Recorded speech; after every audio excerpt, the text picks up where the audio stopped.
पिनाक की कथा। दूसरे दिन प्रातःकाल राजा जनक से महर्षि विश्वामित्र ने कहा, हे राजन, दशरथ के इन दोनों राजकुमारी की इच्छा पिनाक नामक धनुष को देखने की है, अतः आप इनकी इच्छा पूर्ण करने की व्यवस्था कीजिए। राजा जनक के कुछ कहने से पूर्व ही राम ने कहा, हे नरश्रेष्ठ, पहले आप हमें पिनाक का वृतांत सुनाइए। हमने सुना है कि पिनाक शंकर जी का प्रिय धनुष है। शिवजी के पास से यह आपके पास कैसे आया? इस पर मिथिलापति जनक बोले, हे राम, एक बार प्रजापति दक्ष ने एक बड़ा विशाल यज्ञ किया। दक्ष जी शंकर जी के ससुर थे। अपने जमाता से अप्रसन्न के कारण उन्होंने उस यज्ञ में ना तो शिवजी को आमंत्रित किया और ना ही अपनी पुत्री सती को। पति के समझाने बुझाने की परवाह न करके सती अपने पिता के यहाँ यज्ञ में पहुँच गई। वहाँ सती का बहुत अपमान हुआ। सती ने देखा कि देवताओं के लिए यज्ञ का जो भाग निकाला गया था उसमें शिवजी का भाग था ही नहीं। इससे क्रुद्ध होकर सती ने यज्ञ कुंड में कूदकर अपने प्राण त्याग दिए। महादेव जी के गणों ने जो सती के साथ राजा दक्ष के यहाँ आए थे, लौटकर महादेव जी को सारा वृतांत बताया। सती की मृत्यु की सूचना पाकर महादेव बड़े ही क्रोध हुए।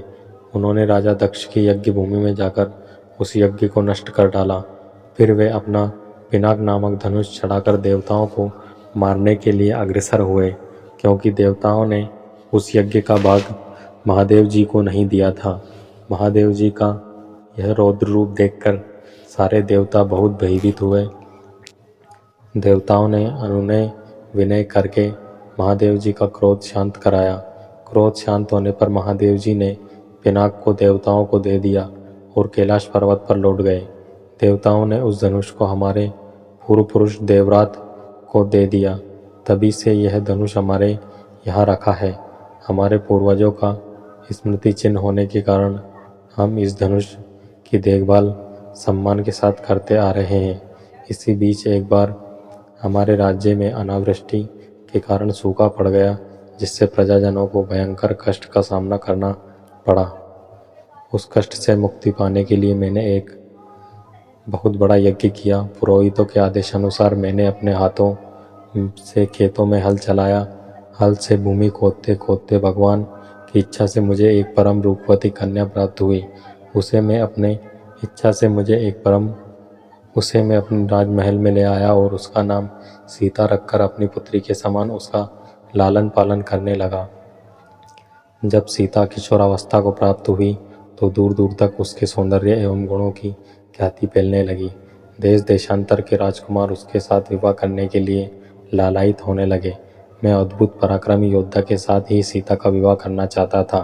अतः मैंने ये प्रतिज्ञा कर ली कि शिवजी के धनुष पिनाक पर प्रत्यंचा चढ़ा देने वाला वीर राजकुमार ही सीता का पति होगा। मेरी प्रतिज्ञा की सूचना पाकर सहस्त्रों राजकुमार और राजा महाराजा समय समय पर अपने बल की परीक्षा करने के लिए यहाँ आए, किंतु पिनाक पर प्रत्यंचा चढ़ाना तो दूर, वे उससे तिल भर खिसका भी ना सके।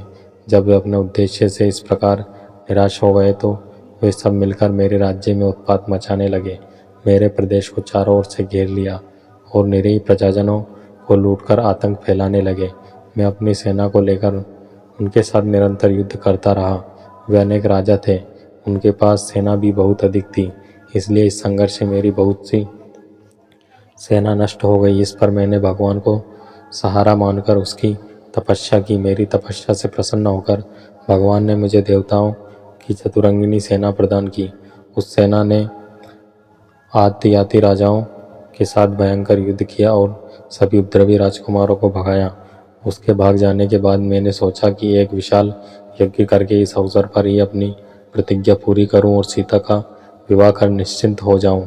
इसलिए मैं इस महान यज्ञ का आयोजन किया है।